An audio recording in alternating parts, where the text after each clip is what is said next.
La doctora Beatriz Martínez es psiquiatra de niños y adolescentes y lleva años escuchando historias que muchas veces no se cuentan en voz alta. Desde muy pequeña tuvo claro que quería ser médico. Jugaba a curar y atender a sus muñecos, pero fue alrededor de los 15 años cuando apareció una idea que en ese momento sonaba un poco rara. Quería ser psiquiatra. Siempre ha sido una gran lectora y tras leer un libro sobre salud mental decidió que quería ser de alguna forma médico del cerebro. Desde hace 15 años trabaja en la sanidad pública y los últimos 11 en un hospital público de Madrid, acompañando a niños, adolescentes y sus familias en momentos especialmente delicados, sobre todo en temas relacionados con la conducta alimentaria, el impacto de las redes sociales en la salud mental y las dificultades emocionales en esta etapa de la vida. Con el tiempo ha observado que muchas de las situaciones que llegan a consulta no son casos aislados, sino reflejo de cambios más amplios en la forma en la que los jóvenes se relacionan consigo mismos y con el mundo. Por eso decidió dar un paso más y comenzar a divulgar en redes sociales con el objetivo de acercar la salud mental desde un lenguaje más claro, comprensible y libre de estigma. Ese mismo propósito le ha llevado a dar el salto a la escritura. Este año ha publicado su primer libro, Manual de Supervivencia para Padres en la Era Digital, con el objetivo de ayudar a las familias a entender mejor los retos emocionales a los que se enfrentan niños y adolescentes hoy en día. Su interés se centra especialmente en entender cómo el entorno digital influye en la autoestima, la identidad y el bienestar emocional de los adolescentes, así como en encontrar formas más efectivas de acompañar tanto a ellos como a sus familias. Y quizá la mejor definición de su trabajo no es la más técnica. Su hija dice que su madre es médico de las emociones. Y en el fondo, esta forma sencilla de explicarlo se acerca bastante a lo que hace cada día. Su objetivo es acercar la salud mental desde un lugar práctico, cercano y sin juicios, poniendo el foco en lo que realmente les ocurre a las personas más allá de las etiquetas.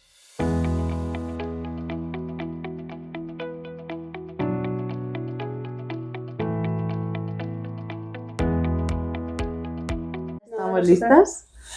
Pues nada, lo primero que te voy a pedir es que te presentes. Bueno, pues yo soy Beatriz Martínez y soy psiquiatra infantil y de la adolescencia. Trabajo en un hospital público y también trabajo en mi consulta particular. Bueno, vamos a centrar en adolescencia, entonces, pues para empezar, ¿qué es? ¿Qué edades abarca? ¿Qué cambios físicos, mentales, hormonales hay durante esta etapa? Pues a ver, la adolescencia es una etapa evolutiva, es una etapa más del neurodesarrollo. Eso quiere decir que va a haber cambios también a nivel cerebral que se acompañan de todos esos cambios que son como más evidentes, ¿no?, en la esfera físico y corporal.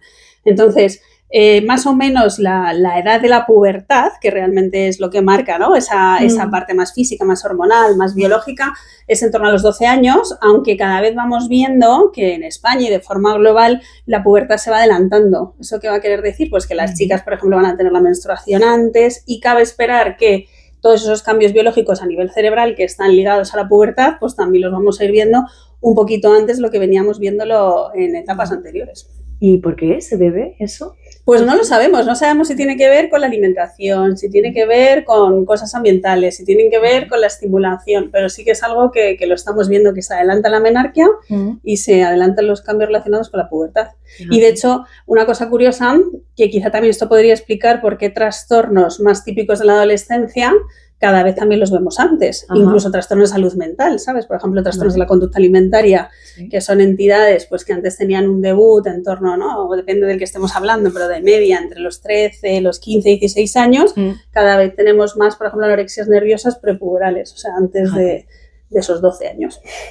Ha cambiado, por lo tanto, el concepto de adolescencia a lo largo del tiempo y el de la paternidad. ¿A qué retos os enfrentáis ahora en consulta? Pues a ver, o sea, yo creo que la adolescencia es adolescencia desde que el mundo es mundo y siempre tenemos la sensación cuando somos adolescentes de que no nos comprende nadie y yo creo que los adultos tenemos la sensación de que nuestros adolescentes son los más insoportables de la época, o sea, con lo cual la adolescencia es una época de gran incomprensión. Yo creo que ahora se suman algunos paradigmas que hacen que esta etapa sea especialmente difícil, no como persona adulta que ve a los adolescentes como insoportables, sino creo que vivir en este mundo como adolescente es mucho más complejo y también pienso que para los profesionales o los adultos que tienen que cuidar de esos adolescentes también es más complejo. ¿Por qué?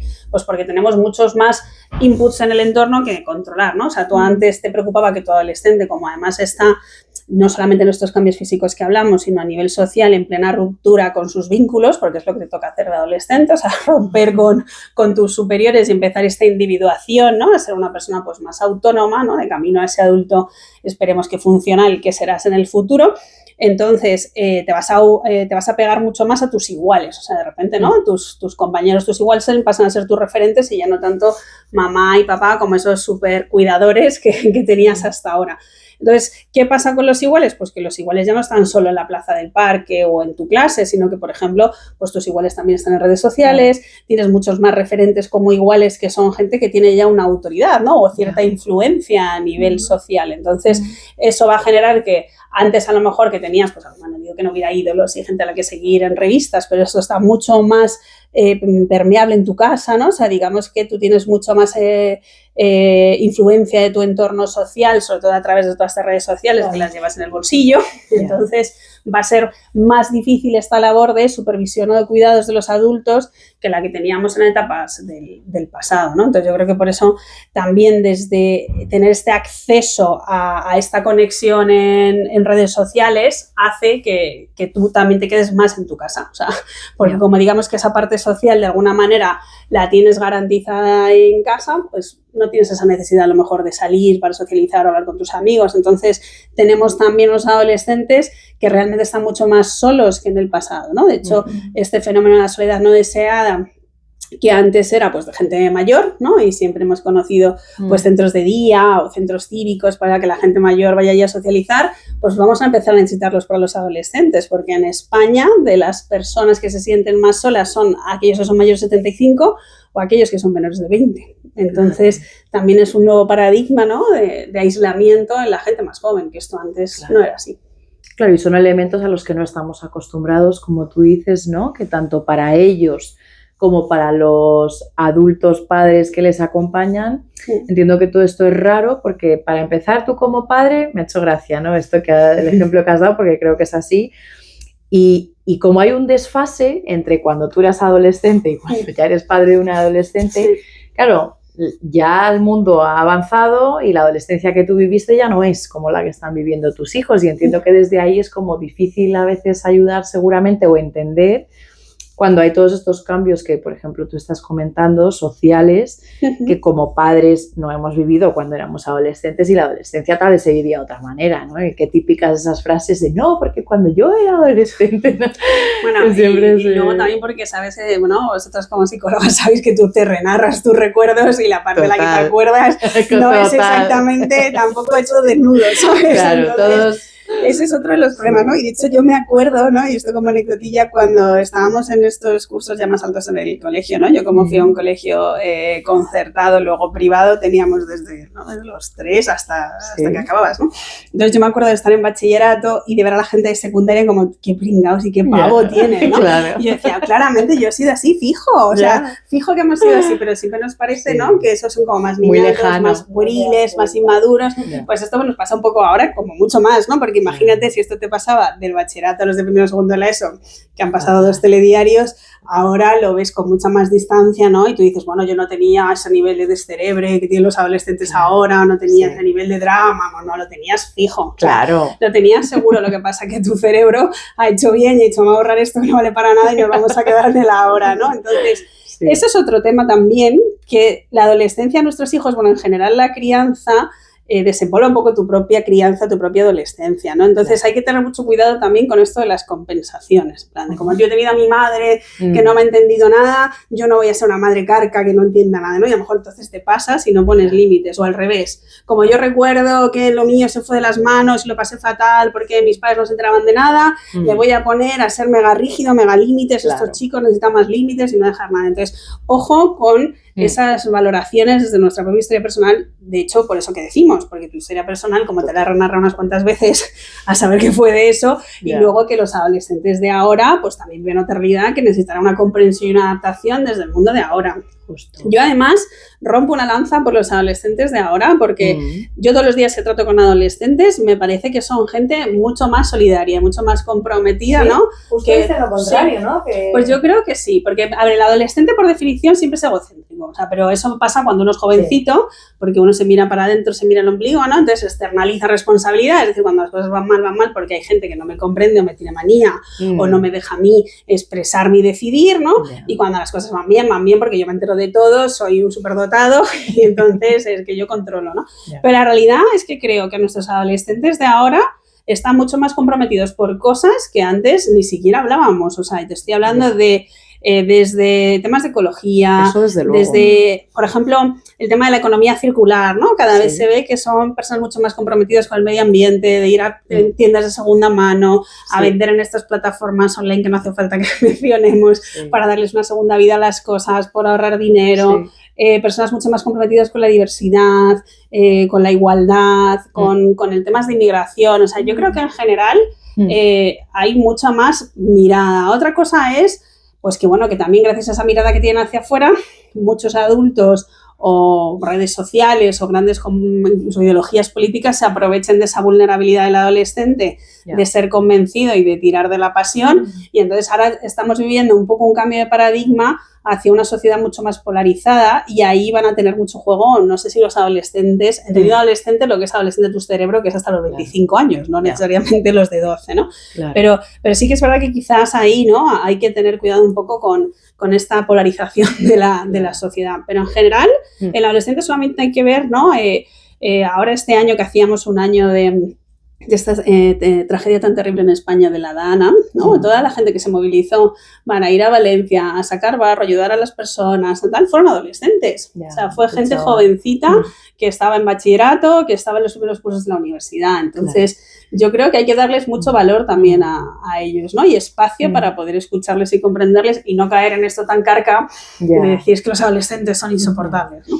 Y sobre todo que, bueno, yo creo que hay unos tópicos de los que ahora también hablaremos el porqué de esos tópicos, porque obviamente si existen y se repiten tanto, será que algo de verdad habrá en ello, ¿no? Pero como tú dices, creo que es interesante darse cuenta de que lo que valoran los adolescentes ahora tal vez es diferente a lo de antes y no significa que entonces no esté bien, significa que ha cambiado, ¿no? Entonces, eso a mí también me parece interesante de valorar, ¿no? Que parece que cuando no se cumplen X estándares de antes, pues ya directamente es peor. Oye, pues sabes, simplemente son nuevos, sí, pues ¿no? Es diferente, pero no menos. Eso es.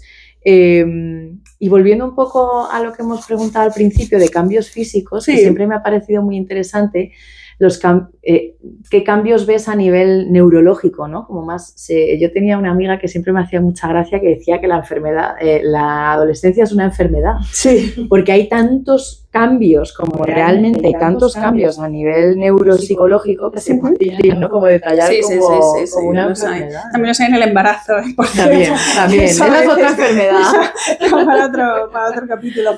Pero sí, o sea, lo que pasa, mira, en general, el cerebro del niño se desarrolla de occipital a frontal, ¿no? O sea, digamos que va de atrás hacia adelante, con lo cual la parte de delante, ¿no? Esta parte de aquí del frontal es la última parte en terminarse como de desarrollar del todo. En el cerebro el desarrollo se hace a través de podas, ¿no? O sea, es como que te van quitando así, pues eso es lo que pasa también en el embarazo, ¿no? Te van quitando conexiones, ¿no? Eso que se llama la poda dendrítica, para ir haciéndote como una especialización. ¿Pero qué pasa?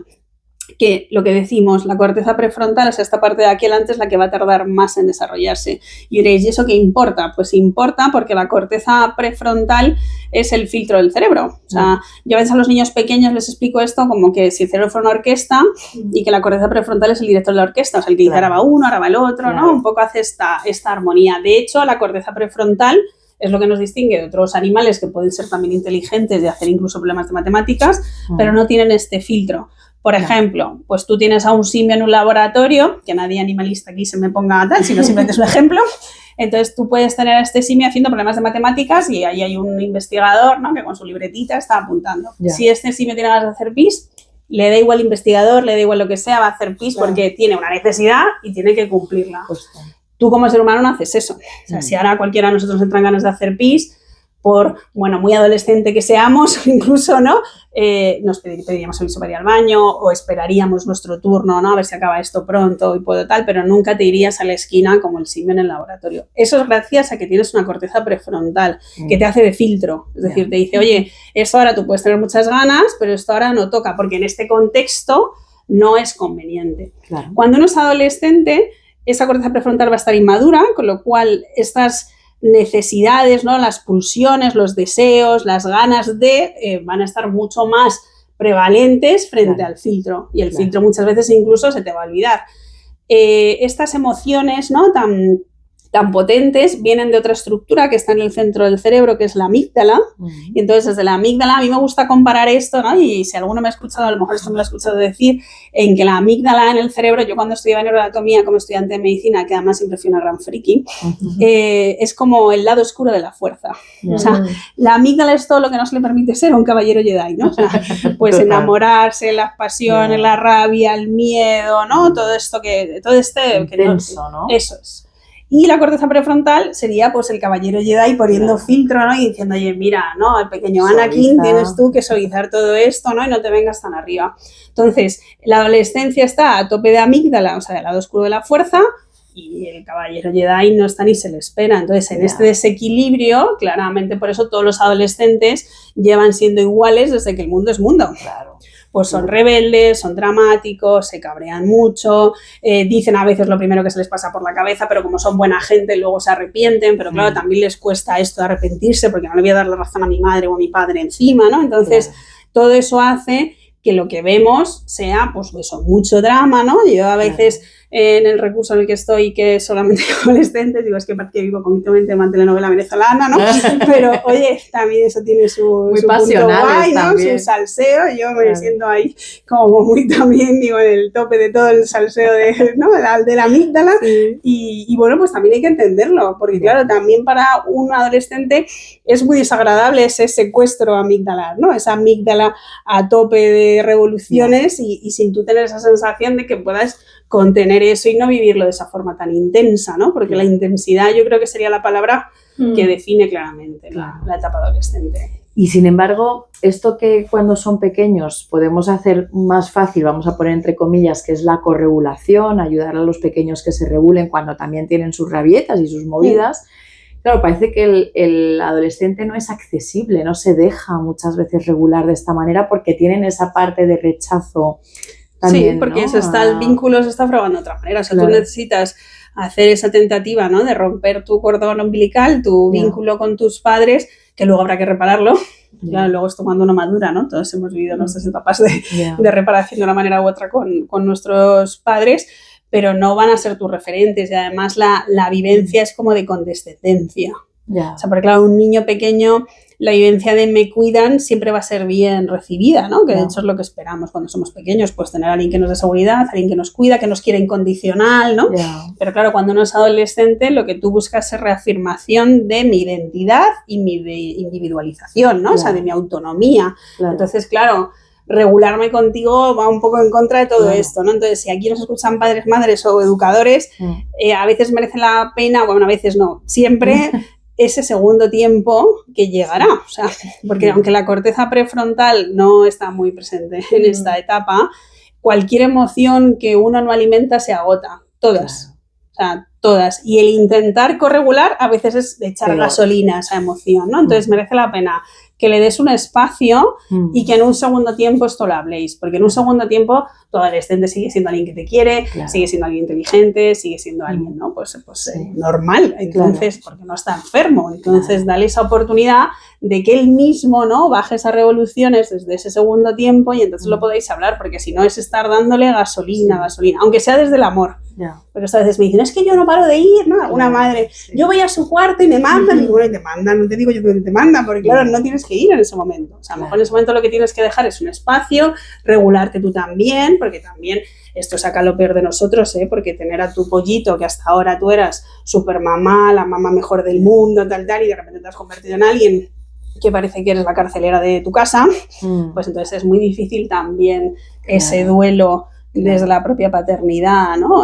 Con nuestros pollitos. Entonces, yo siempre animo a los padres a que les dejen un segundo tiempo y oye, pues mañana incluso será otro día.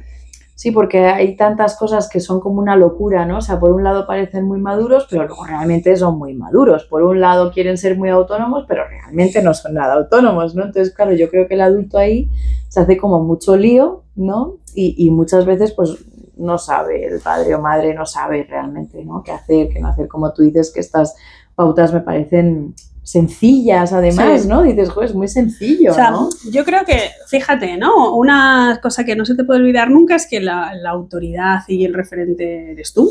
Tampoco hace falta dejarlo patente, o sea, cuando tienes que dejar patente que tú eres el referente, entonces que ya no eres tan referente, ¿no? Estas frases tipo, que no se te olvide que yo soy tu madre, o yo lo hago porque soy tu madre, o yo a mi padre, mira que muy bien, ¿sabes? Así tienes ya que dejar de forma explícita, claro, que tienes autoridad, entonces es que no la tienes, porque cuando tienes autoridad no te hace falta, ¿no? No están nuestros jefes en una empresa diciendo todo el rato, oye, que no se te olvide que yo soy tu jefa, eso es extraño, ¿no? O sea, ya hemos llegado a un nivel raro.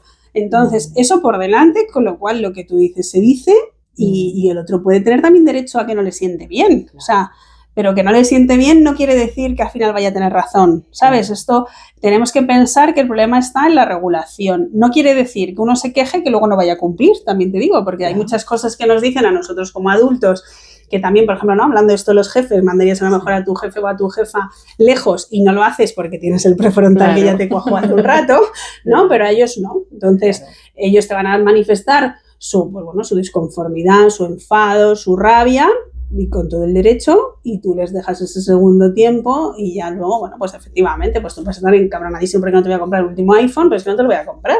Y tienes derecho a estar frustrado.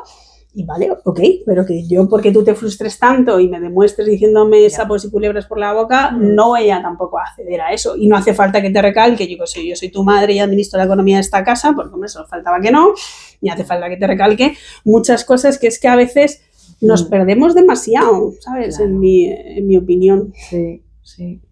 Hablamos un poco de eso, de etapa de individuación, ¿no? Y de conductas que a esa edad se consideran pues, más normativas. Soy egoísta, soy un poco antisocial y demás, pero una duda yo creo que nos ha llegado de muchos padres es un poco cuándo es normal y cuándo deja de ser normal, ¿no? Cuándo tengo que preocuparme de, oye, esto ya se está pasando un poco de la rosca en la adolescencia, ¿no? Pues hombre, depende de lo que hablemos, ¿no? Porque se me ocurren muchos ejemplos.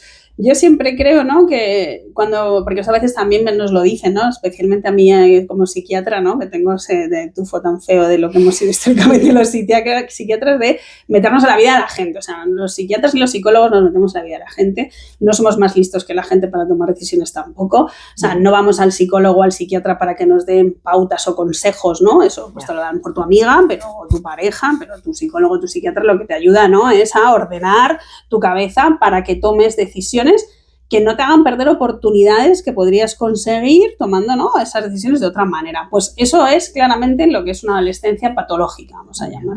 O sea, cuando tú empiezas a perder oportunidades en diferentes esferas, y ahora podemos mencionar algunas, para lo que sería el resto de adolescentes que comparten clase con tu adolescente, ¿no? Y no están pasando pues, por esa crisis, vamos a decir. ¿Qué oportunidades hablamos? Pues hablamos, por ejemplo, la más sencilla y que muchos padres tienen en la cabeza, la parte académica. O sea, si tú tenías un adolescente que hasta ahora rendía, ¿no? O un niño rendía bien, estudiaba bien, comprendía bien, adquiría sus aprendizajes, ¿no? Iba avanzando, no había queja en el colegio, no hace falta sacar 10, pero ¿no? en unos estándares. Sí. Si nos desviamos muchos de ahí, eso podría ser un problema, porque ¿qué está pasando ahí? No te vuelves más tonto cuando eres adolescente, ¿no? Entonces, eso podría ser una señal de alarma. Por ejemplo, los hobbies, o sea, las aficiones, si antes, no que cambies de aficiones, pero sí que dejes de tenerlas, porque, hombre, los adolescentes, pues a veces, ¿no? Si te encantaban las guerreras del K-pop, ahora tan de moda, pues a lo mejor cuando eres adolescente te parece que eso es una cosa de niños y ahora te vas a hacer, yo que sé, heavy metal y también está bien, ¿no? Pero bueno, has cambiado una música por otra. Pero lo que no sería normal es que de repente no te guste nada la música y te encierres en tu habitación y estés todo el día oscura, ¿sabes? Claro. O sea, el dejar de hacer cosas o, por ejemplo, el deporte, ¿no? El que ha salido mucho afuera y ha tenido pues equipo de fútbol, equipo de voleibol, de lo que sea, y de repente ya no quiere hacer nada de eso. El adolescente incluso que se abandona.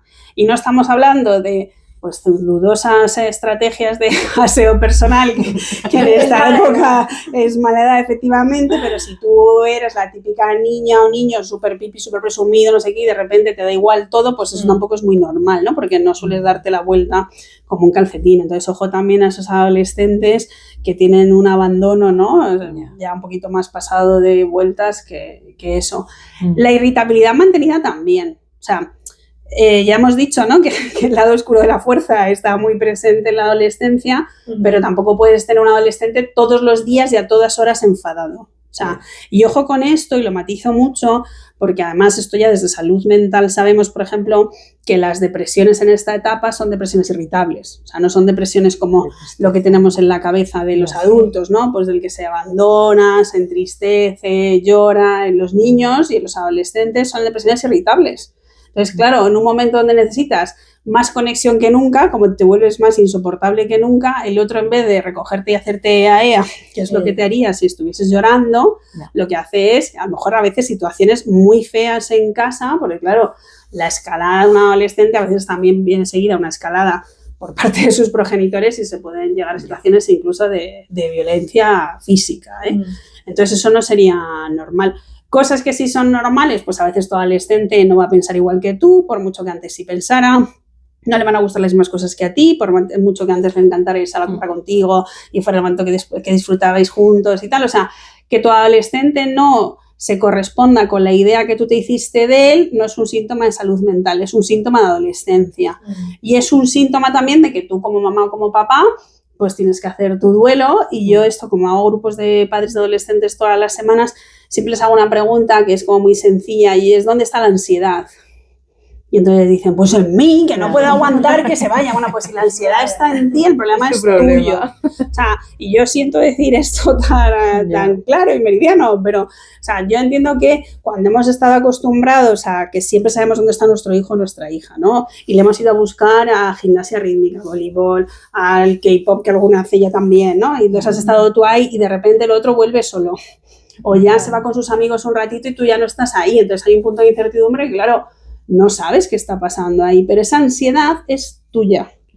Porque salvo que dejes que tu hijo se vaya a un sitio extraño, que entonces a lo mejor el límite es, oye, es que ahí no se va, ¿vale? Tú tienes también que confiar en que si él te dice que va a ir ahí a la plaza debajo de casa con sus amigos a comprarse unas pipas y unas bebidas de estas de sabores exóticos, pues entonces tienes que fiar y no pasa nada. Y no es un escenario de peligrosidad, es un escenario de ansiedad para ti, porque claro, tienes que romper, ¿no?, ese cordón umbilical con tu criaturita y eso es doloroso. Pero si la ansiedad está en ti, hay que tener mucho cuidado con eso, porque entonces vamos a caer en luchas desde la hiperprotección que no le van a venir bien tampoco a nuestro adolescente, porque no se nos olvide que el adolescente tiene que ser independiente. Luego a veces, ¿no?, escucho yo en televisión algunas madres que dicen, es que tiene 40 y tantos años y todavía sigue en casa, y a mí me gustaría pensar, ¿y qué hiciste tú también en la adolescencia, no? O sea, porque ojo con dejarlo en casa mucho rato, luego no te vayas a arrepentir de que no lo sacas, ¿no? Y más como está el panorama últimamente. Entonces, ojo con esto, ¿no? El ¿dónde está la ansiedad? Yo creo que es una pregunta que nos podemos hacer como padres y desde ahí también tomar decisiones más equilibradas. Creo que es muy interesante todo lo que comentas, porque además hablas ahora en plan de broma, pero sí que es una ventana de oportunidad, ¿no? O sea, que realmente al final psicológicamente todo lo que no se haga en las ventanas de oportunidad que nos ofrece el cerebro a nivel de desarrollo se va a tener que hacer en algún otro momento, aunque sea posterior, que eso se ve mucho en consulta también. Te encuentras personas más mayores que realmente no han tenido un proceso de individuación y lo tienen que hacer con 30, 40, 50... Que cuesta mucho más. Muchísimo más, porque no te acompaña tampoco ni la sociedad, ni el entorno. O sea, tú ya con 40 años no te puedes poner tan fácilmente en rabieta. No. La sociedad no lo va a acomodar. Entonces es verdad que este mensaje creo que es muy importante entender qué está sucediendo, como has explicado, qué está sucediendo en la adolescencia y el para qué, ¿no? Y aunque sea incómodo y difícil, también me ha gustado mucho el dónde está la ansiedad y si está en el padre-madre, pues entender que nosotros también nos tenemos que trabajar como figuras que acompañan al adolescente, claro, ¿no? Que creo que es muy fácil proyectar todo el problema en ellos, porque como además hay tanto lío y tanto caos, es como, bueno, pues uno más, ¿no? Sí, esto también es tuyo, ¿no? Sí.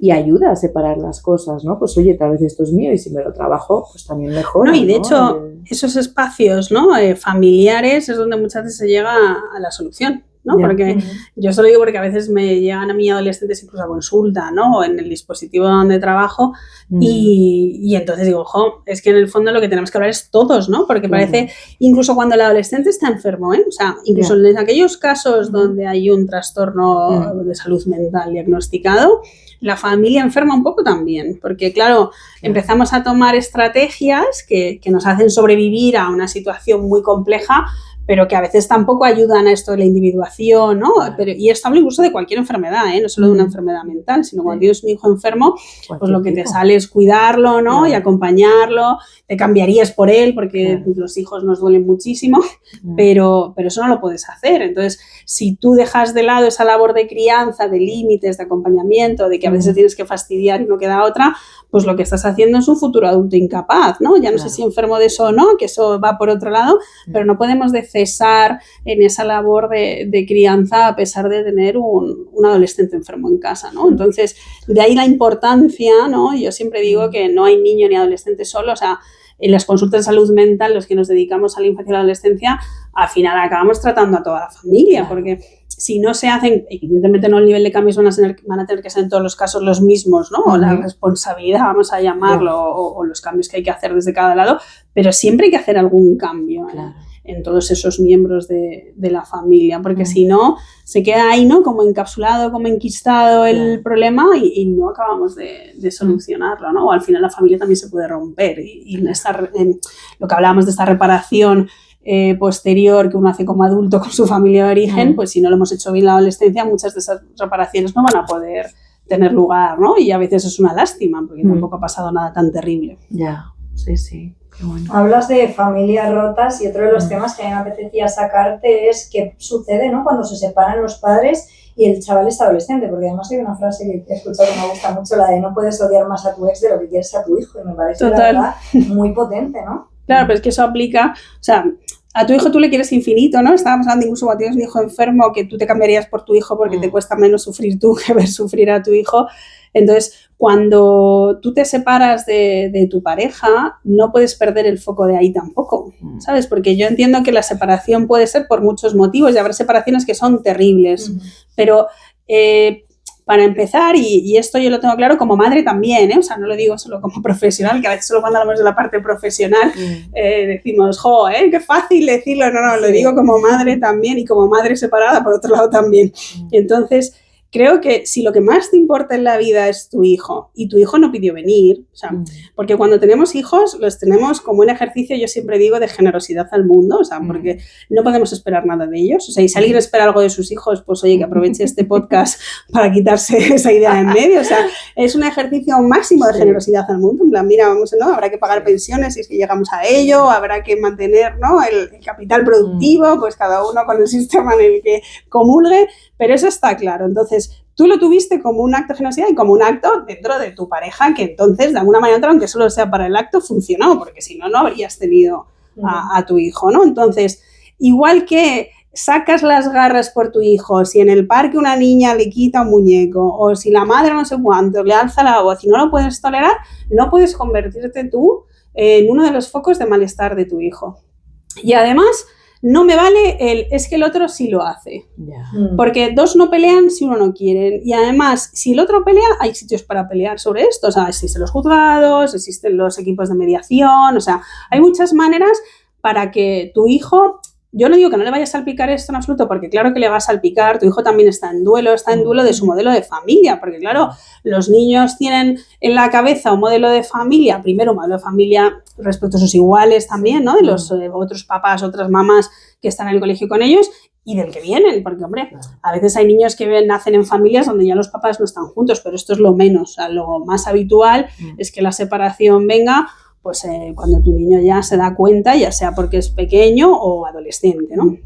Entonces, vaya por delante todo eso, las cosas de mayores son de los mayores, o sea, tu hijo no tiene por qué saber quién le paga el colegio, ni cuánta pensión o no pensión paga el progenitor contrario, ni si la casa pretende el otro darte 2 duros por ella, o sea, es que esas son cosas del mundo de los adultos. Entonces, igual que a tu hijo no debes de contarle tus trifulcas con tu jefe, que por supuesto te afectan a ti, y también te van a estar en casa cabreada, pero no vas a empezar a contarles que tu jefe no te sube el IPC, no sé cuántos, tal cual, porque tu hijo te dirá que si se te ha vuelto, ¿no? Y tú misma no lo haces, pues esto igual con el otro progenitor. Entonces, por mucho que le odies, o sea, si lo que más quieres en el mundo es a tu hijo, tienes que quererle por encima de lo que odias a tu ex. O sea, y cada vez que tengas una discusión, esto te lo repites. Y dices, mira, no, es que lo más importante, o sea, ponte una foto delante cuando discutas con tu ex, de verdad, para que no se te olvide, porque vienen niños a veces a consulta, y esto hablo igual por parte de mamá, por parte de papá, o sea, no voy a entrar en un discurso de quién lo hace peor, porque creo que lo hacemos muy mal, desde los dos lados muchas veces, o desde los dos lados a la vez. Los niños no son mensajeros de odio hacia el otro, ni tienen la culpa de que tu ex haya echado una novia, sea más joven, más vieja, más rica, más guapa, o sea, es que todo eso da igual, porque además, te diré más, incluso si tu ex recompone su familia, esa persona va a pasar muchísimo tiempo con tu hijo. Entonces, yo querría que esa persona quiera infinito a mi hija también. Y si la estás metiendo historias que van a hacer que se porte peor en la otra casa, ¿no? O que a la otra señora, novia de tu ex, le diga lo que sea, tal cual, pues ya le estás metiendo en un conflicto donde además tú no vas a estar para protegerla. No. Entonces, ojo con eso, ¿no? Yo siempre digo que incluso en situaciones de violencia, o sea, fíjate que veas, tú tendrás que pelearlo, vas a tal, pero intenta que tu hijo vaya tranquilo al otro lado, porque si no es un doble daño. O sea, yo que vivo muchísimos, ya no hablo de dramas adolescentes, ahora me pongo seria, sino a veces pues de los lados más oscuros y más perversos del ser humano, me toca también a mí verlos en consulta, pero yo a veces digo, mira, si tu hijo no te queda más remedio que vaya a casa de tu ex, si no tú es lo que sea, hasta que lo puedas solucionar, al menos mándale tranquilo. Claro. Yeah. Porque lo otro es injustísimo, o sea, que tú te despidas de tu niño, que te lo arrancan de los brazos y que se va llorando pensando que se va al infierno, eso es un doble daño, porque si no queda más remedio que se vaya, al menos que se vaya en unas condiciones, ¿no? Donde tú digas, bueno, pues esto es temporal, vas a volver el lunes, que haya un relato de tranquilidad y calma, porque eso es lo único que puedes hacer como madre. Lo otro muchas veces pues tiene que ver con la justicia, tiene que ver con estamentos, ¿no? Entonces, ojo con esas luchas que a veces nos montamos los mayores que dañamos muchísimo a los niños, ¿eh? Pero muchísimo.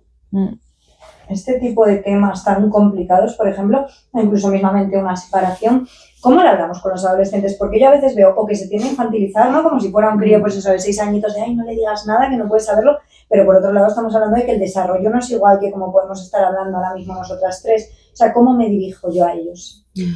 Pues yo intentaría, fíjate, o sea, yo en eso como a lo mejor soy un poco, ¿no? Me decía una residente pronto conmigo que era muy asertiva, no sé, pero muy directa, no sé qué quería decirme con esto, pero al final creo que las cosas hay que decirlas lo más normal posible. O sea, cuando tú pones la tirita antes de la herida, mal. Cuando le tratas como si fuera más pequeño lo que es y encima se va a sentir tratado de forma condescendiente, como si estuviese tratando como subnormal, pues peor, porque se va a enfadar más. Y también prepárate para que no le siente bien. O sea, es que a veces intentamos que todo tenga que sentar bien. Y es como, no, hay cosas que no te pueden sentar bien. O sea, no te puedes sentar bien, por ejemplo, estar enfermo, ¿no? Que a veces me dicen, no, me pasa a mí con mis pacientes, es que tú les dices no sé qué, y claro, es que se va hecho polvo, pero ¿cómo te has hecho polvo en un hospital? O sea, claro. Tú en un hospital tienes que estar hecho polvo, o sea, aunque un hospital tenga que ser, y ahí estamos de acuerdo, un sitio humanizado, donde bueno, pues todo lo que podamos poner en nuestra mano para que sea lo más liviano posible, bonito, o sea, todo eso estamos de acuerdo, pero un hospital no es tu casa.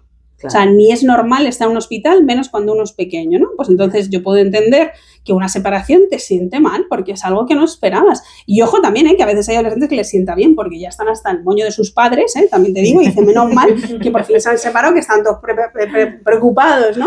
Por si estoy traumatizada y lo que estoy es aliviada, ¿no? Entonces, ojo con esto, ¿no? Pero sobre todo yo creo que es no transmitimos ideas vagas que no sabemos si se van a fraguar, o sea, no le transmitimos porque nuestros adolescentes o nuestros hijos no son nuestras amigas ni nuestros consejeros, con lo cual les transmitimos decisiones en firme, o sea, no les consultamos, oye, ¿a ti qué te parecería así? No, porque eso no es normal, igual que no les consultas otras cosas, a que no les consultas y te cambias de trabajo, ¿no? Pues te cambias en función a cosas personales tuyas, de tu logística familiar o de tu, ¿no? Logística personal, de dinero, tal, pero no le preguntas a tu adolescente si te vas a cambiar de trabajo, ¿no? Pues esto, la decisión de una separación solo es de los padres, solo es de los padres, y a los hijos se les informa, y a poder ser con la mayor transparencia y claridad posible y con el mayor número de certezas. Y aquí me voy a explicar. O sea, yo entiendo que a veces, ¿no? Sobre todo cuando las separaciones no son tan fáciles, sobre todo si hay que judicializarlas o tal, pero al menos al corto plazo es dónde vas a vivir, con quién vas a estar,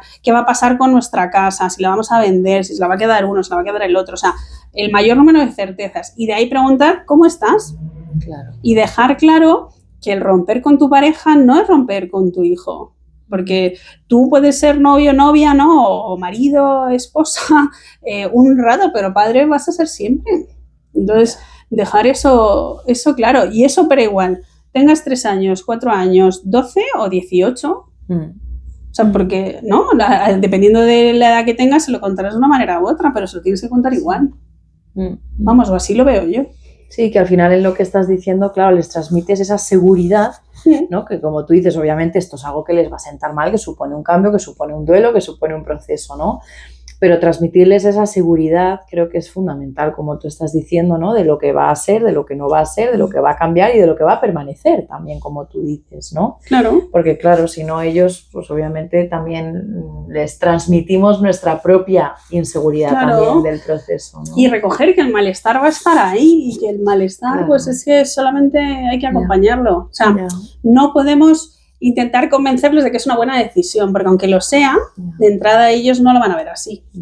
Porque claro, los cambios no nos gustan a nadie, ¿no? Esto es como cuando te cambias de casa, a veces te cambias de casa, que puedes irte a un Cuchitril, a una casa súper mega grande, no sé qué, tal, y algunas familias me dicen, pues es que está súper disgustado. Digo, pues no va a estar disgustado si es su casa de siempre, y es un sitio que él tiene un apego, ¿no? Y es un sitio familiar y que le gusta, y de repente le cambias, y aunque tú se lo vendas como es mejor, por ahí enfadado. La buena noticia, si como es un sitio objetivamente mejor, con el tiempo ese cambio acabará aceptándolo y probablemente deje de quejarse. Pero tú no puedes de entrada pretender que el otro, porque eso, en esta pregunta que decíamos antes, ¿dónde está la ansiedad? Esa es tu ansiedad. Y es que eso es el malestar que esto te genera a ti, porque estás pasando también por tu duelo de tu separación, de tu ruptura, de las cosas que hayan pasado, que pueden ser terribles, no te digo yo que no, pero insisto, no puedes pretender que tu hijo no sea un problema más, porque tu hijo está en la ecuación y ese sufrimiento vas a tener que acompañarlo como padre o como madre. Claro, sí, total. Otro tema por el que nos preguntan también mucho los papis es lo del pensamiento crítico, ¿no? El que a mi hijo le importa tanto lo que opinan de él hacia afuera, el quedar bien, ¿cómo puedo inculcarle un poco, ¿no? Y además con toda esta información, que es desinformación que hay por las redes, el pensamiento crítico, ¿cómo se fomenta? O sea, pues mira, el pensamiento crítico, yo le he dado muchas vueltas a esto, ¿no? Porque además esto está como muy de moda ahora, aunque es algo que también, ¿no? Es desde que el mundo es mundo. Yo creo que la única manera de cultivar el pensamiento crítico es desde la infancia temprana, ¿no? Esto es como la educación afectivo-sexual, que a veces me dicen, ¿cuándo empiezas a hablar de esto? Pues desde el momento cero. O sea, evidentemente no vas a hablar de lo mismo, pero dándole espacio a ese tipo de conversaciones y no ocultándolos, ¿no? Bajo también otro tipo de excusas que tienen que ver con nuestra ansiedad y no con el problema de la edad, ¿no? Entonces, el pensamiento crítico viene de la mano de la curiosidad. O sea, si tú cuando eres pequeño tienes curiosidad, estás bien, pues tú preguntas, ¿no? ¿Y por qué? ¿Y para qué? ¿Y cómo es esto, mamá? ¿Y cómo no sé cuántos? ¿No? Y entonces es agotador porque, claro, puede ser esto como una metralleta, ¿eh? A cada 3 segundos un por qué, un para qué, y esto de dónde sale, pues no lo entiendo. Pues entonces tú tienes que estar preparada para responder, porque cuando el otro tiene curiosidad y pregunta y tú respondes, ahí estás construyendo el pensamiento crítico. Porque estás diciendo, esto me convence, esto no me convence, y no me convence, y porque a ti sí te convence. Pero si tu explicación es, esto ya lo entenderás cuando seas mayor, o esto es así porque te lo digo yo que soy tu madre, pues a la porra, porque le estás enseñando a tu hijo o a tu hija que no se preguntan las cosas, porque además solamente hay un pensamiento hegemónico que es el tuyo. Entonces, ojo con esto, porque eso ya no es curiosidad, es educar en obediencia. Y cuando tú educas en obediencia, tú haces a tu hijo obediente, en principio hacia ti, pero luego no te extraña que puedas ser obediente a otras personas que ya no seas tú. Porque claro, si tú le enseñas que la obediencia es el dogma de tu casa, es decir, solo se hacen las cosas porque tú lo dices y ahí no se cuestiona nada, pues entonces lo que estás haciendo es anulando toda capacidad de pensamiento crítico. Porque estás anulando toda capacidad de curiosidad, ¿no? Y de negociación. Que nadie malinterprete esto con que yo digo que no hay que poner límites. Sí que hay que ponerlos, pero cuando tú pones un límite puedes explicar por qué lo estás poniendo. Y lo explicas, y lo explicas, y lo vuelves a explicar. Y aguanta que el otro dice, pues no estoy de acuerdo, eso es otra cosa. Porque la contestación o la argumentación no tiene que ver con estar de acuerdo. Tiene que ver con que este es mi argumento, este es el otro, y luego atendiendo a nuestros roles, hay argumentos, esto puede pasar y volvemos a, ¿no? A mí me gusta comparar a veces mucho la familia con una empresa, ¿no? Es, pues a veces tu jefe hay cosas que piensa que tú no piensas y llega un momento que decide tu jefe. Y a veces se equivoca y otras veces no, porque ha visto cosas que tú no viste o que no pudiste anticipar, ¿qué tal? Entonces, eso es un poco lo que debe de ser en el neurodesarrollo. O sea, tú fomenta la curiosidad, explica por qué los límites son como son, ¿no? Contesta las preguntas, no las esquives desde tu propia ansiedad y desde tu propio malestar, y entonces tendrás un adolescente que se cuestionará cosas y que te permitirá que te las sigues cuestionando con él. Porque estas preguntas de entrada te las va a hacer tu niño a ti, pero a veces tú también se las puedes hacer a tu niño. En plan, oye, ¿y por qué busca ese tipo que graba estos vídeos tan, ¿no? tan así motivadores y tal, contándote estas cosas? ¿Qué gana él diciéndote esto? ¿O qué busca él haciendo estos vídeos? O, oye, ¿tú por qué crees que lo hace? Entonces, desde ahí también el otro va a dar una respuesta. Porque si no, lo que te dirán es, pues él sabrá por qué lo hace, que tiene 2 millones de seguidores, lo vas a saber tú, que no tienes ni uno. Entonces, ojo con esto, porque yo creo que la mejor manera es hacerlo desde temprano. Si uno no lo ha hecho, tampoco es tarde nunca para hacerlo, porque claro, si no, ahora ya habrá aquí gente que se está fustigando, en plan, madre mía, la doctora esta me está dando un bajón.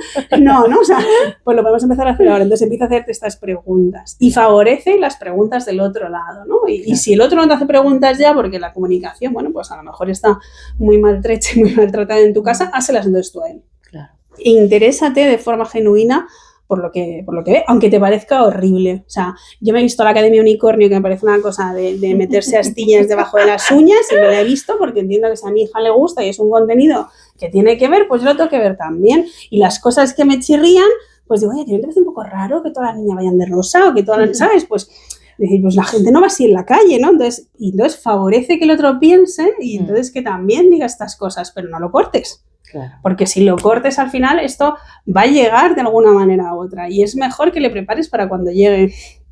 Porque no podemos meter a nuestros niños en una urna de cristal, ¿sabes? Luego cuando tengan 40, si no, no te quejes cuando no se vayan de tu casa. Qué bueno que hayas dado este ejemplo, porque justo te lo iba a preguntar, ¿no? Estaba yo diciendo, ¿y si ya la has fastidiado en todo este tiempo y no te has dado cuenta? Sí. Porque creo que esto es muy habitual, o sea, que al final no somos conscientes del efecto que tienen estas conductas tempranas hasta que no las ves cuando ya son más mayores y dices, ostras, ¿no? Espera un momento que aquí tal vez, vale, esto no lo he hecho, esto no lo he hecho, esto no lo he hecho. Entonces, bueno, me parece muy interesante esta alternativa, ¿no? De, bueno, pues empieza a hacerlo ahora o interésate de forma genuina. Claro. Es lo que tú dices también, creo que como adultos, pues como son cosas que nos dan pereza porque tampoco nos interesan, no nos gustan, no nos apetecen, no van con nosotros, de nuevo es más fácil como proyectar un poco esa culpa en el otro de, es que no sabe, o es que no puede, o es que no tal, y si encima te crees que ya no tienes tú nada que hacer, pues tú te quitas la responsabilidad como adulto, ¿no? Entonces, no, claro, es lo más fácil. Es lo más fácil. Si el mundo está mal, tu adolescente está mal, tú te quedas tranquilísimo, pero habrá que hacer algo. Claro, por eso estas opciones me parecen muy, muy interesantes, ¿no? Que obviamente implican un esfuerzo, pero bueno, desde ahí tal vez... Ya hemos dicho que la maternidad era un ejercicio de generosidad al mundo, ¿no? Total. Pues eso, a seguir siendo generosos. Total, sí, qué bueno. Una situación un poquito más peliaguda, mi hijo o mi hija se autolesiona. Lo primero, el por qué, ¿no? Que lo que se pregunta a los padres es, oye, ¿quiere llamar la atención? ¿Tanto está sufriendo? ¿Se quiere morir? ¿No? O sea, ¿por qué? ¿Y qué puedo hacer al respecto? Pues mira, las autolesiones es un fenómeno ahora que también ha aumentado muchísimo, ¿eh? De forma global, o sea, tampoco solo en España. Porque un adolescente se autolesiona, pues tiene muchas lecturas, ¿sabes? O sea, tampoco hay una lectura única, porque de hecho si preguntas a los adolescentes que se autolesionan, por qué se autolesionan, pues va a haber diferentes hipótesis, ¿no? ¿Qué hipótesis pueden ser estas? Pues va a haber adolescentes que se autolesionan porque necesitan sustituir un dolor emocional por un dolor físico, ¿no? Y entonces es una manera como más clara o más fácil, con muchas comillas, de enfrentar ese dolor desde lo visual, ¿no? O el dolor físico, ¿no? El dolor que recibimos en la piel, que no el dolor emocional. Va a haber adolescentes que se autolesionen porque están, ¿no? Desde el trauma muchas veces como muy disociados. Sabes que los adolescentes utilizan mucho esta palabra, pero para adulto que no sepa lo que es disociarse es como que tienen poca conciencia de lo terrenal y de su propia corporalidad, ¿no? Es como si estuviesen viviendo como en otra dimensión, ¿no? Como desde fuera, ¿no? Entonces, mediante ese dolor físico es una manera de volver a tener conciencia de mi cuerpo, ¿no? Del mundo 1.0, del aquí y del ahora. Luego va a haber adolescentes que se autolesionan para hacerse daño. o sea, desde un trastorno mental, ¿no? Sobre todo de la esfera afectiva, ¿no? De trastornos depresivos, y la autolesión está cumpliendo un fenómeno pues punitivo, o sea, como castigo, porque como eres un ser que piensas que no te mereces nada, pues entonces te autolesionas para castigarte o para hacerte daño, porque efectivamente pues quieres acabar de existir, ¿no? Entonces ya estaríamos hablando de autolesiones que van más allá, pues desde, ¿no? Incluso la intención autolítica, suicida. Luego hay otras autolesiones que tienen que ver con demostrar mi malestar, que te diría que son las que más hay, ¿vale? Y creo, o sea, de esto no tenemos cifras porque los estudios que hay de autolesiones es un poco difícil a veces, ¿no? Parcelar la intencionalidad, pero tiene que ver con yo te enseño unas heridas porque tú no me estás viendo de otra manera.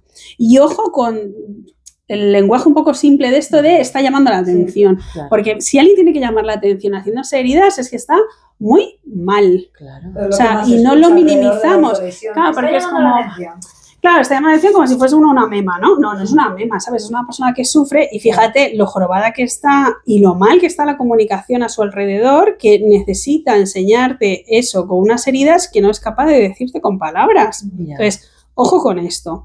Luego, además, las autolesiones en población adolescente que se han, bueno, o sea, no sé, le aumentó muchísimo, ¿no? Los estudios de los 2010, de los principios de los 2000, hablaba en población pacientes, ¿no? O sea, en pacientes en tratamiento adolescentes, pues a lo mejor eran el 25% los que se autolesionaban. Ahora, en pacientes en tratamiento, o sea, adolescentes en tratamiento en salud mental, pues entre el 75 y el 80% se autolesionan. Qué barbaridad. O sea, entonces la mayoría de los pacientes que van a una consulta como la mía van a tener autolesiones. O sea, lo que antes era algo pues residual o minoritario, ahora es la excepción casi el que no se autolesiona, ¿no? Con lo cual, la autolesión pasa a formar parte de ser un síntoma más del motivo de consulta por el que viene el paciente. Y es importante explorarlo, porque claro, en todas esas explicaciones que hemos dicho están operando cosas muy diferentes.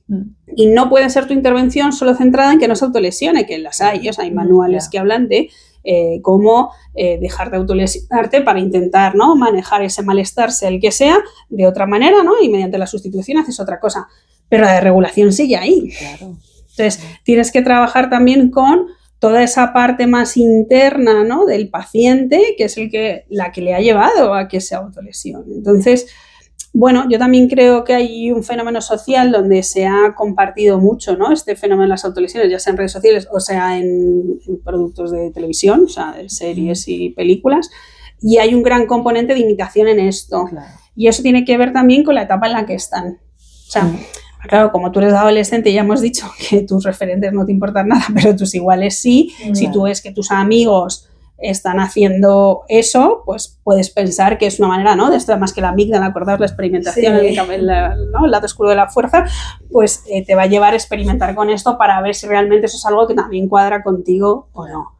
Entonces, bueno, no voy aquí tampoco a ponerle muchísima alarma y peso a las autolesiones porque si no estaríamos todos fatal, imaginaos los porcentajes que manejamos, pero sí que es verdad que la autolesión es un fenómeno que merece ser comprendido, o sea, y no tanto juzgado. Y merece nuestra mirada, porque incluso, ya no hablo solo de los profesionales de salud mental, que probablemente son los que tengan menos problema con esto, sino desde el resto de cuidadores, ¿no? O sea, pues si en un cole un profe ve que un alumno o una alumna se ha autolesionado, lo suyo es preguntarle si está pasando algo. Claro. Igual que le preguntaría si le ve mala cara, ¿no? Y le ve así como sudoroso, nauseoso, le diría, oye, ¿qué te pasa? Porque pensabas que terrible que alguien, ¿no? Que lo hace con esta frase que yo di que no me gusta repetir, pero que dicen, ¿no? De llamar la atención, o sea, para que la gente le mire, para sentirse visto, para sentirse reconocido en su malestar y nadie le pregunta nada. Claro. O sea, ¿qué tienes que hacer ya para que alguien te pregunte si te está pasando algo? Claro. Entonces, ojo con esto, ¿no? De lo que hablábamos al principio de dónde está la ansiedad. Si la ansiedad es tuya, ya te digo yo que no hay ninguna, porque a nadie le molesta que otro se preocupe por él. O sea, aunque a lo mejor no sea majo contigo, porque desde el malestar y la vergüenza que le puede dar adolescente, a lo mejor dice, ¿a ti qué te importa? Bueno, pero no le ha molestado. O sea, será mejor que te diga ¿a ti qué te importa? O que te diga, sí, estoy yendo al psicólogo y yo hablo con él estas cosas. Pues vale, muy bien, pues yo ya me quedo tranquilo porque sé que hay alguien en la ecuación, ¿vale? Pero no dejes de preguntar. Claro. Porque si no preguntamos y nos da igual, es como si ves a alguien que se está medio mareando y dice, bueno, está ahí trabajo con sus movidas, ¿sabes? Hombre, pues no, a lo mejor es diabético, ¿no? La gente que tiene otros problemas. Entonces yo creo que hay que atender ese malestar emocional igual que atendemos a otro tipo de malestares. Sí, porque está como... Se le ve como un elemento que nos da mucho miedo, un elemento oscuro de nuevo, ¿no? Algo que genera como pánico en la gente, ¿no? Claro, pero mira, el mayor miedo de los profes y eso con esto es miedo a hacer más daño. Ya. O sea, al que le da igual, a lo mejor le da igual, porque hay gente que está quemada, también hay médicos quemados, padres quemados, ahí no voy a entrar, pero generalmente la mayor parte de las personas que nos dedicamos a profesiones de cuidado, como son los educadores o somos los sanitarios, ¿no? Nos importa el otro. Entonces, si algo no lo hacemos bien o no lo atendemos, no suele ser porque pasemos, sino porque no sabemos o nos da miedo cagarla. Ya. Entonces, mi mensaje aquí hoy es: no se caga nunca con las palabras. O sea, de verdad que no. O sea, si las palabras fueran tan potentes, nuestro trabajo no existiría.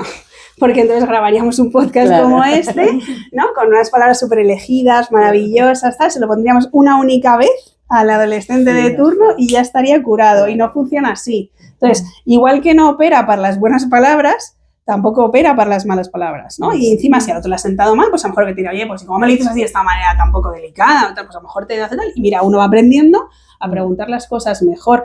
Pero desde luego uno no daña por preocuparse. O sea, eso es imposible. Eso es imposible. Ese mensaje creo que es importante, sí. Nos ha llegado también una duda, que es, bueno, un poco más particular, pero bueno, yo me acuerdo de mi propia adolescencia, Sí. Que preguntaban unos papis, mi hijo tiene como mucho miedo a la muerte, ¿no? A morirse y a que nos muramos nosotros. Y a mí también, pues eso me retrotraía la mía, porque es verdad que yo adolescente tenía un mogollón de miedo a morirme. ¿Esto es común? Bueno, o sea, yo creo que en general cuando uno es adolescente, o incluso un poco antes de la adolescencia, ¿no? Va tomando más conciencia del entorno. El tomar conciencia de que la muerte es un fenómeno irreversible, ¿no? Porque hasta, bueno, pues en un determinado momento, aunque tú tengas a tu alrededor gente que ha muerto y que no ha vuelto y demás, sigue habiendo un tanto fantasía, ¿no? Sobre todo también depende de lo que te hayan contado en relación a este fenómeno. La muerte como fenómeno, ¿no? Sabéis que en los hitos del desarrollo pues hay como unas franjas, ¿no? Que no tienen que ver que todo el mundo tenga que hacerlo a la vez, pero hombre, como así como tarde, ¿no? Más o menos, pues en torno a los 11 años todos los niños y niñas ya saben que la muerte es un hecho irreversible, ¿vale? La explicación que cada uno le dé pues va también muy ligada a la culturalidad, pero bueno, al menos como fenómeno irreversible es a los 11 años. Entonces, bueno, pues ahí tiene también que ver la pubertad, ¿no? Decíamos que aunque cada vez se adelanta antes, más o menos en torno a los 12 años es cuando la pubertad está instalada a nivel biológico en todos los organismos del ser humano. Entonces, desde ahí, como te has dado cuenta que esto es algo irreversible, pues te puedes también quedar un poco pillado en eso. También desde la polarización, ¿no? Hablábamos antes de la regulación emocional, de cómo ¿no? La intensidad era la palabra que definía la adolescencia.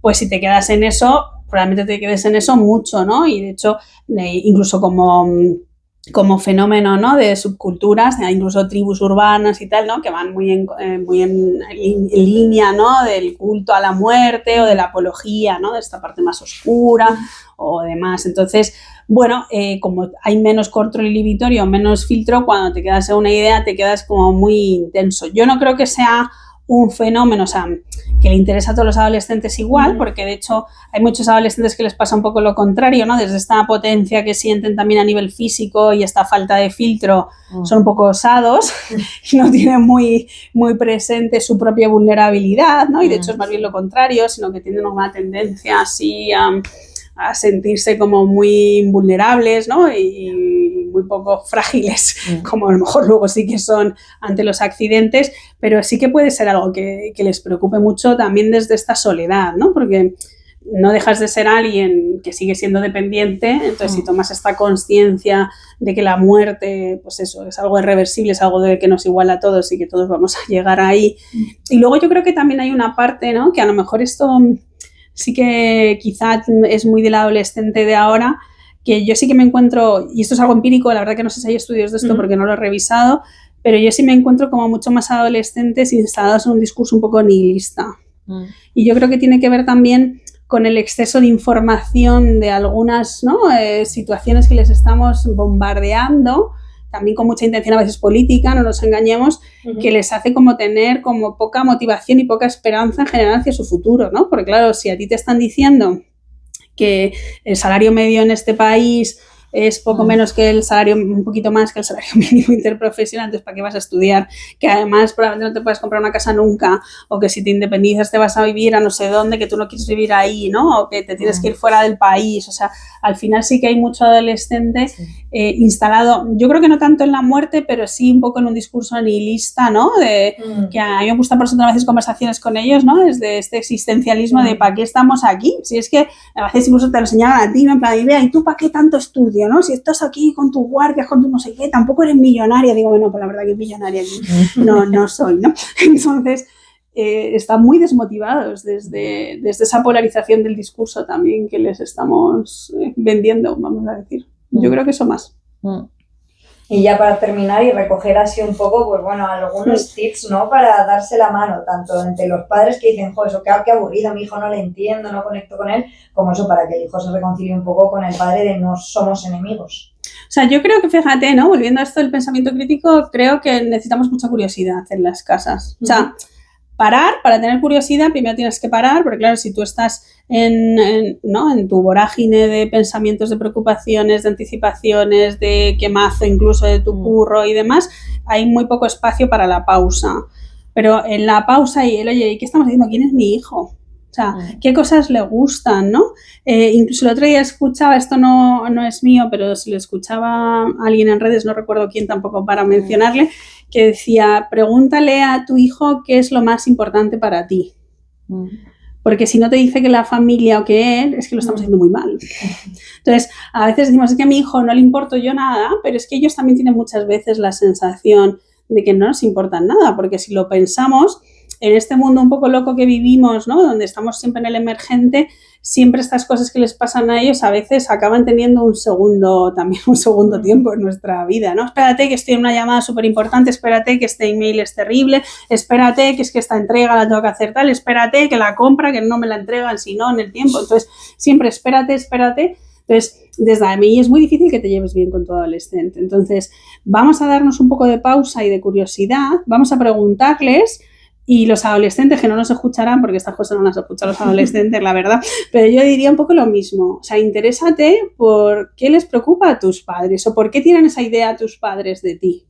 ¿Sabes? Porque yo a veces también se lo pregunto a los adolescentes en la consulta. Digo, ¿por qué mi madre piensa que no me importa nada? ¿Y por qué crees que tu madre piensa eso? O sea, mírate un poco tú desde fuera. ¿Qué es lo que proyectas? ¿Qué es lo que ve tu madre? Pues mi madre me ve todo el día tirada en el sofá. Hombre, pues eso no suena mucha motivación, ¿sabes? O sea, entonces, un poco desde ahí, yo creo que intentando mirar al otro se acercan mucho más las posturas de lo que creemos. Yo creo que sí. Pues muchas gracias. No sé si tienes tú algo más que añadir para cerrar o lo que sea. Yo creo que no. Y si no, pues nada, te lanzo la pregunta final que le hacemos a todos los invitados aquí en Psiconversa, que es, bueno, lo primero que te venga a la mente, ¿me vale una persona, un animal, un lugar, un olor, cuando piensas en base segura o en salud mental? Fíjate, yo que soy un poco, no nihilista, pero sí un poco de mi casa y de mi hogar, porque me toca estar mucho fuera de ella, mi mayor paz son ahora estos días de otoño cuando escuchas que llueve fuera, y es porque me permito como parar, ¿no? Y el hecho de poder estar escuchando un ruido así como monótono, tal, me da espacio a buenos momentos en mi cabeza, ¿no? El espacio a la creatividad que se dice, pues yo creo que eso, o sea, la pausa y un poco la monotonía. Qué chulo, pues muchas gracias, esperamos tenerte por aquí. Cuando queráis, gracias a vosotras. Un placer. Gracias.